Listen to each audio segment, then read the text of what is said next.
ஒரு கைத்தொழில் வந்து நான் கற்றுக்கிட்டேன். எனக்குள்ள இருக்க பிள்ளைங்களுக்கும் நான் சொல்லி அறிமுகப்படுத்துகிறேன். இது 4 முதல் திட்டம் மூலியமா அறிமுகப்படுத்துகிறேன். நான் 4 முதல் திட்டத்துக்குள்ள வெற்றி ஸ்கீம்லேருந்து டெய்லரிங் கிளாஸ் பண்ணுவோம். அவங்க நிறைய டைம் சேவ் ஆகுறதுனால யார் வந்து சொல்லி தந்தாங்க, அதையும் கற்றுக்கிட்டோம். நாங்கள் வந்து 10 நாள் இதாகிடுச்சு, இவ்வளோ டெவலப்மெண்ட் ஆகிட்டோம்.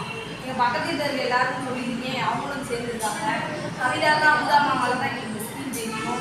அவங்க நல்லா கேரிங்காக பார்த்துக்கிறாங்க. தெரியலன்னா இன்னொரு தடவை டீச்சர்கிட்ட சொல்லி தர சொல்கிறாங்க. எல்லாரும் இதில் வந்து சேர்ந்து பயனடையும்.